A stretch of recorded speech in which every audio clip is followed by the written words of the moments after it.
Hi, and welcome to the OT is In, the podcast where we merge the worlds of education and occupational therapy to empower families like yours. I'm Sarah Collins, your host, an occupational therapist and a homeschooling parent. I've experienced occupational therapy by supporting families for over 15 years, but also through seeking out support of my own children, so I'm right here in the trenches with you. Though there is not one way to educate your child, there is a lot to consider when individualizing an education. And the goal of this podcast is to explain some of the why behind what an occupational therapist is thinking so you can apply it to your own family. Especially with my three favorite topics: executive functioning, handwriting, and sensory processing. Each episode will be packed with practical tips, expert interviews, and real-life stories aimed at helping you to create a supportive learning environment for your child. So, grab your headphones and get ready to dive in of the collision of education and occupational therapy. I'm Sarah Collins from Homeschool OT, and I'm thrilled to have you with me on this journey of discovery. Welcome to this week's episode of the OT is In podcast. In this episode, I, your host, Sarah Collins, have the honor of chatting with Pam Barnhill. Now, Pam is a longtime homeschooler, a former classroom teacher, and a podcasting inspiration. We talk all about fostering independence and planning skills. Pam shares her own homeschooling journey from her early days teaching preschool at home to launching her teens into different career paths. Together, we discuss the ups and downs of raising independent learners, offering practical tips for developing planning skills, navigating different organizational styles, and supporting kids with unique needs like dyslexia. So whether you're new to homeschooling or a seasoned pro, this episode is packed with relatable stories, honest reflections, and actionable ideas to help your family. Let's dive in. You guys, November is the month of gratitude, and I am really grateful that you are here listening to this podcast. It's also the perfect time to help your child grow at flexible thinking. At Homeschool OT, we've created a free gratitude and flexibility worksheet inspired by Smart But Scattered and our popular What to Do When Your Child Says, I Can't workshop. It's filled with simple, therapist-backed ways to turn I can't into I can't do it this way yet, while strengthening executive functioning skills at home. So celebrate gratitude this November using these resources. Both are found in the executive functioning part of my shop at homeschoolot.com and linked in the show notes here. So remember, a thankful heart makes for a flexible mind. And now, let's get started with the show. Thanks for being here. Hey, and welcome back to the OT is In. I am so excited today to host Pam Barnhill. We were just actually chatting before this that her podcast was one of the very first ones that I listened to way back when we were started homeschooling. And I told her, I was like, I am a bit fangirling. So I'm really excited to share her with you. If you do not know her, I'm actually going to let Pam introduce herself and kind of share a little bit about your own journey.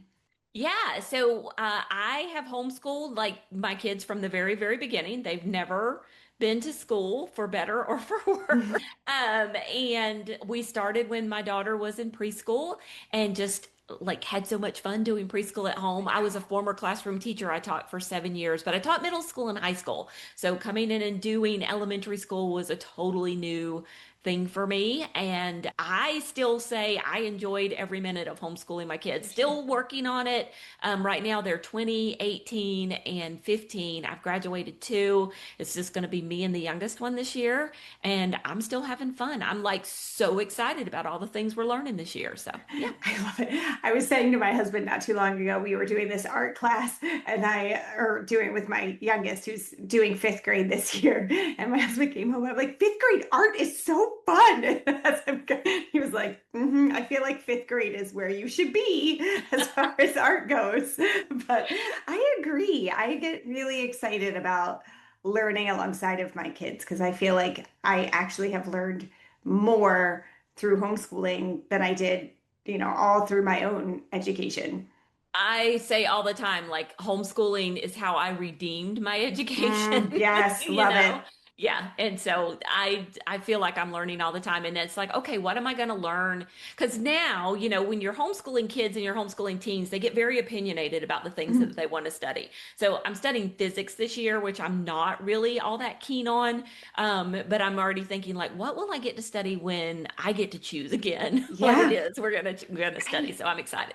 Oh, yeah. My daughter this year is doing a work study. She thinks she wants to be an entrepreneur and open her own coffee shop eventually, which is awesome. But so we are learning all about coffee this year. And well, I hate coffee. I don't think it tastes good. I don't think, but I am going to learn a lot about coffee this year with her. That's so fun. So my daughter graduated from trade school like last spring. And so she's Mhm. waiting now to take her cosmetology licensing exam. But she's having so much fun working in a coffee shop. See? She loves it so much. She loves the coffee, she loves the people, she loves all the things. And we keep telling her, well, if you don't want to cut hair, you could own a coffee shop. Yeah, you could do that. Yeah. Absolutely. I'm really excited to see how this pans out. She's got a lot of really good things to go along with her, work study of learning about graphic design and even accounting and all of these things that you would have to do a business. So I'm super psyched for her and really excited to see what she does for homeschool OT while she's learning, right? That's right. Put her to work. Internship. Absolutely. You got it. You got it. For today, kind of what we wanted to focus on was teaching our kids some independence, right? And independence within setting up their own day. So I did talk a little bit about how, my daughter is doing this work study and she's figuring out she has to call to set up her question and answer time with these coffee shops and find the books that she likes and all of this. But really, how do we start to teach these planning skills to our kids? And how did you do it? Yeah. So, well, sometimes I did a great job and sometimes I was an abject failure, like homeschool moms, sometimes we do great and Yeah. sometimes it depends on the kid. But I think the biggest thing to think about when you're a mom and you're thinking about, I want my kid to be more independent, is it's not a light switch kind of moment for, Mm-mm. I would say 99% of children. Like it's not, unless you have that type A oldest kid who just seems to be more organized than you are. Most kids don't wake up one day and go, "Oh, I get it. This is what mom's been talking about. Now I understand this independence thing and I'm just going to do it." They don't do it because a lot of them don't get it. And it's a muscle. Independence is a muscle that we have to strengthen and work on over time. And so, just like you're not going to like start today by running a marathon if you were sitting on the couch yesterday, or, bench pressing 185 pounds if all you've done is bring the groceries in, right? You're going to start with lighter weights and you're going to start working those muscles and building up to it. And that's what we want to do with independence with our kids is we want to start with something really small that they can actually do, give them ownership over that one thing, and then over time let them work their muscle by being really successful with that thing, and then adding different things or adding more things onto that as they go. I love that. In OT speak, we call that, the just right challenge, right? So where you're just thinking, okay, so what is exactly that you can do right now, and how can we kind of make it a little bit harder? I think Andrew Pudewas calls that easy plus one in some Yes. of his things that I've talked or heard him speak before. And I just think that's such a great philosophy to talk about, even with our kids so they know, I'm looking at you at what you can do and how are we going to stretch and grow that. Now, is that something that you have talked about with your kids, or have you just found that to kind of naturally happen? So I find my kids don't necessarily want to talk about the ins and outs Hmm. of things a whole lot. And so it's more something that I do with them. I mean, we have lots of conversations like, what are you interested in learning Hmm. this year? And they tell me, and then me kind of knowing their strengths and weaknesses. Well, it's like physical science for my son. He indicated to me that that was what he wanted to study this year.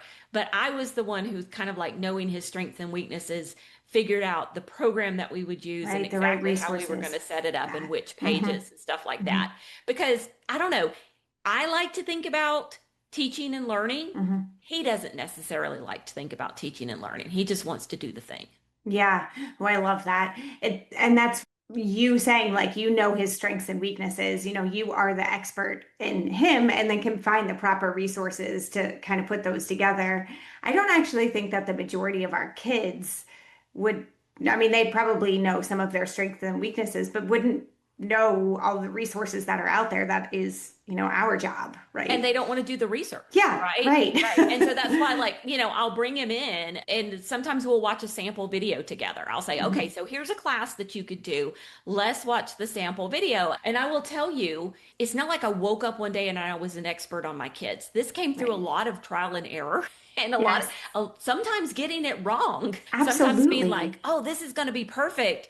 And we had a writing class a couple years ago, and I was like, oh, he's going to love this so much. This is so compelling and interesting. Let me have him watch the sample video. And he was like, Mom, it's just taking them too long to get to the point. They just need to tell me the thing. They're like doing all of this song and dance kind of stuff. And I'm like, oh, Okay, so this isn't it. make a This little isn't it. note I of song know. dance That's and keep awesome. that in mind for next time. So, yeah. Yeah. Well, actually, that's kind of interesting. Do you find that you keep notes on, what has worked and what hasn't, and how you can, that you reflect back on through the years? It's really more of a mental note. I Yeah. mean, it's like you know what your kids like to eat and don't like to eat and stuff like that. It's Yeah. it's more of a mental note you're making. I'm not really keeping notes in my recipe book like, so and so doesn't like mangoes. It's something you don't forget because they tell Right. you. Yes. Very true. Very true. So let's talk a little bit more about when they were younger, right? So I know that your kids are older and mine are now too, although I do have, a 9-year-old still there. But when you are talking about how you have gradually kind of added for them, what did that look like when they were young, like in elementary school? So we've always used checklists. We use Sarah McKenzie's spiral notebook Mhm. kind of checklist thing. And I'm going to be honest with you, I would use that checklist with my kids before they could read, but it was more for me than it Mhm. was for them because any really good list, the goal of a good list is to eliminate decision fatigue. You've made Yes. decisions ahead of time. You put those things on the list, and now all I have to do is finish what's on the list, and I don't have to think about it. I don't have to make decisions in the moment, that Mhm. kind of stuff. And so my kids had lists before they could even read the list, and that would help me check things off. Yeah. And so, we would start with that. As they got older, that list began to look more like, well, let me take it and stretch it out for a whole week and Mhm. give you a whole week's worth of material. And then they could start planning that for themselves. So it was like, this is what you need to accomplish this week. You get to plug it into what day. Some of the kids like that better than others. Actually, it's funny, before we jumped on this call, I'm planning my homeschool year and I'm actually sitting there making a weekly procedure list for my son and I'm assigning different things to different days because that's what he wants. Yes. And Yeah. each kid is kind of different. Today with my youngest, so this is his first year that he has his own planner. He's 9. And he wants to be able to write things in there. But one of the biggest things that we're doing right now is having him estimate how long he thinks something's going to take. Mm. Because we oftentimes you think this is going to take 5 minutes or this is going to take me forever, right? You're like, Mhm. define that. What does forever actually mean? Part of that comes from us being like, hey, I'm gonna leave in a minute, get your stuff ready. And it's like 20 minutes later. 20 So minutes before they're you go. like, Yeah. Yeah. I don't even know what a minute means, mom. But so for this, and today it actually planned out really well. I was like, how long do you think it's going to take you to do this zoology? And so he wrote down what he thought. He thought 5 minutes, and it actually took 12. So Mhm. now he kind of knows for next time. And I said, we're not rushing. Like, I'm not timing you because I want you to get it done in 5 minutes. I'm Right. timing you so that we actually know. And I think this is kind of as time goes on, it will help him to think through. Yeah, because a lot of times we don't even know. Mm, And then what happens when you think this is going to take forever? You procrastinate on it and you right. don't want to do it. So if I could share a little tip, I love it. back when the kids were little, I would get a lot of this, especially when it came to like sitting and doing math or working on, let's say, a grammar worksheet. It was mostly things that they were doing by themselves where I was close by. they would get in their head that it was going to take Mhm. forever, or they would be overwhelmed by the sheer volume Yeah. of work on the page. And so I started using a timer with them. And what I would tell them is if you if you give me your best work Mhm. for, let's say you have an 8-year-old and they're doing math. So if you give me your best work for 20 minutes, at the Mhm. end of that 20 minutes, we can close the book and be done. I'm only going to ask you to work on math for 20 Yeah. minutes because believe it or not, 20 minutes is about right for a 7 or 8-year-old. Yeah. And they would work on their math for 20 minutes and we would close the book and be done. Except 9 times out of 10, they would finish the whole math assignment Before. Mhm. before the 20 Mhm. minutes was up. But if they didn't, I kept my word. And that's why Yeah. this worked because they knew I would keep my word and we would just close it and be done with it. But I also held them accountable to doing their best work. They had to sit there, they had to be working on it, they had to be diligent. And I knew if they did, they were going to 9 times out of 10 really get it done so much earlier. So, yeah, there's this whole disconnect. We struggle with it as adults and they Mhm. struggle with it as kids too. Like, how long does something actually take? Yeah. I think it can be one of the things that you just mentioned was, that when you feel overwhelmed at the beginning, they actually getting started, that, Yeah. all right, here we go. I'm going to move on to this. So timers, yes. Was there any other tricks that you would use for that getting started moment to help with your kids? Yeah, sometimes like covering up part of the page or Mhm. cutting the page apart. Even like if you cut the page apart and you could hide it around the room, and then part of the thing could be going to look for. Look at Yeah, that. going to look for the thing and then come back and not my idea. Found it on the internet somewhere, but I'm like, oh, this Oh, totally that'll do. works. Yeah. Just those different ideas like that and just reducing the visual overwhelm, Mhm. reducing the just the general overwhelm of Yeah, some kind of project like that. love it. This November on the OT is In, we're highlighting CTC math because math isn't just about numbers, but also about building flexible thinking. As an occupational therapist, I see math as one of the best ways to strengthen executive functioning. Those brain based skills like planning, shifting, strategies, and staying regulated when things get tough. There might be one formula, that we use to solve a problem, but there are so many ways to approach it. Even with the environment, you can approach it on paper, on a whiteboard, printed worksheets, through mental math. That flexibility helps kids learn to adapt and to find out what works best for their brains. That's one reason that we've used CTC Math in our homeschool for 4 years. The lessons are clear, concise, and easy to pace. When my youngest flew through addition, we kept up his momentum and celebrated the progress. But when subtraction with borrowing got tricky, we slowed things down and even printed out extra worksheets. That simple change of format gave him new space to work, a fresh start, and a calmer environment to refocus. Sometimes that's exactly what kids need to regulate and to engage with learning. CTC Math gives families that freedom to shift pace, method, and environment so math becomes a tool for problem solving and not for frustration. So if you are looking for a program that supports how your child learns best, visit ctcmath.com. And if your teen could use help strengthening those same executive functioning skills across all subjects, check out our Executive Functioning for Teens course at homeschoolot.com. Welcome back. Now, so as an OT, I see a lot of kids that struggle with working memory, flexibility, sustained attention, all of these things that really affect planning and getting started, like we've talked about before, and then being able to work until we finish. Now, you also mentioned before that your son is dyslexic. Now, Mhm. are there differences in how you've had to plan out, his day versus your other children and how he can plan out versus your other children? No, they all had their own challenge. There was always something. It's actually funny because I've been putting together folders for my youngest right now, Mhm. who's not the one who's dyslexic. I've been putting together folders for him with all of his work in it. And somebody in my community asked me, like, hey, Pam, do you always do those folders? And I'm like, nah, my other kids could just like get their little task card and go grab the work off the shelf and do it. But this particular kid, like, That's keeps what he giving me a needs. hard Yeah. time. So I'm putting all the work in the folder for him.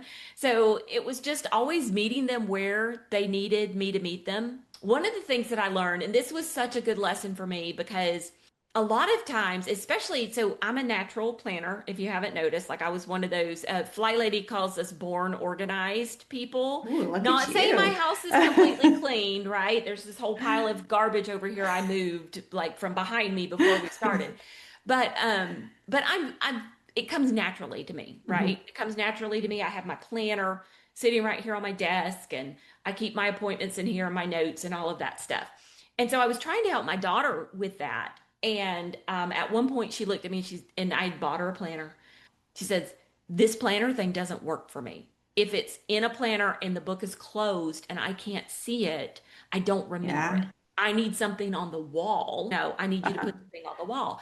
And that was such an important lesson for me. It's like, whoa, wait a second. We think there is this set of skills called planning that our children need to be taught. And if we teach them this concrete set of skills called planning, then they can choose to be planned, organized people. Right. But honestly, there's not one concrete set of skills Love of this. planning. Yes. Yeah, there are just so many different ways that you could possibly do it. And if you are a person who's born organized, you kind of Hmm. get it in your head, like this is the way to do things. Right. And other people don't necessarily function that way.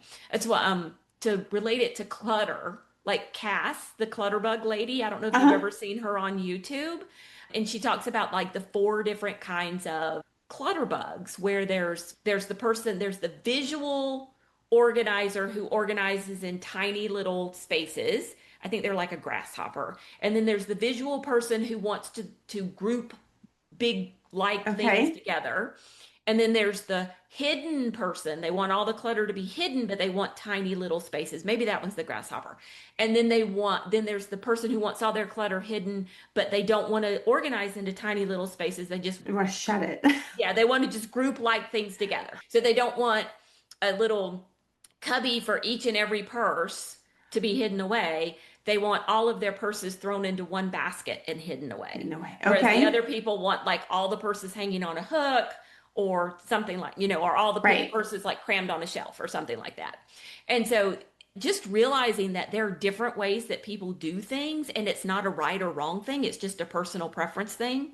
That's huge. I finally realized that my youngest son, his room was always messy Hmm. because he wants to see all of his stuff. And so I would walk in there and the floor would just absolutely be covered. And it's because if he puts it away, he can't remember where it is. Where it He wants is. to see it all spread out. And so it doesn't, for me, it doesn't necessarily um, make me feel better, but at least I understand why he's doing it. Right. So now I just Yeah. avoid going in his room. Well, and was he the one who figured that out and could tell you that, or was it just over time? I Okay. still don't even think he knows it. I was the one who Okay. told him. I was like, oh my goodness, now I see this. Hmm. Hmm. You have this different system than I have. You want everything to be out so you can see Yeah. it. And once again, it's like with the whole choosing curriculum thing. He doesn't think about it that much. He's a Right. 15-year-old boy. He doesn't Yeah. Yeah. he just knows I he needs to see it.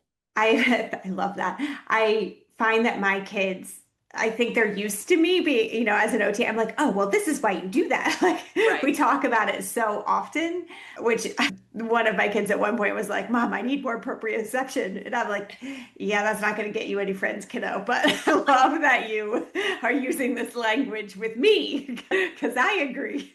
But that awareness then can lead to that advocacy, Yeah. like he could say, later on, like, I want everything set out. He doesn't have to know, like, oh, I am visually, more attractive, whatever. But Yeah. instead, I like to see where all my stuff is. And That's that goes true. a But long then I way. will counter that with that military career he wants. Nobody Yeah. cares. Mm-mm. Nope. Nobody does care. That's true. It's true. He's That very much going to big. have to use that foot locker and stick Yep. everything in there. Hmm. Hmm. So, and you know Absolutely. what? He does. He goes to, so he's in Civil Air Patrol. And so he Hmm. goes to, he's been to a number of encampments. He went once as a student, and then he's been a number of times as staff. And he adjusts. He Yeah. adjusts and does what he needs to do there. But when he comes home and it's a safe space, he likes to Yes. have it Hmm. like he wants it. And I think there's a place for that, for I everything. agree too. I think that Organizational is, styles too. yeah, that is such an environmental, like what you need to do. If you can adjust and be flexible based on that environmental need, then wow, like you have learned a lot. So yeah, sure, sometimes if you can advocate, but sometimes you do just need to adjust. And so that's another executive functioning skill. That's that flexible thinking. So Yeah. I love that, that you've worked through that with you or with them. When you were talking about your daughter putting, needing her calendar up on the wall, my son, when we started, so he's 14 now, but when he started like with his own planner, he wanted it upstairs on his wall. So it was not where he was all the time, but because he knew he needed to run frequently during the day. And so he wanted something upstairs. So he would have to go upstairs and check off what he'd already done and then come back down to start the next thing. And that was his way of adding in movement throughout the day. Oh, I love it. Never in a million years would I have done that. Would I've been like, this is what we need to do. But he did, because Yeah. we had talked about it so often, which, all right. So this kind of brings me now to the practical application of this, right? So have you, when you were working about this with your daughter and your son and really with everyone, were you looking up apps? Were you looking up like YouTube videos to kind of see what are some ideas? Or how did you guys come together and be like, hey, this is how I think we might plan out our day? So I'm kind of a nerd.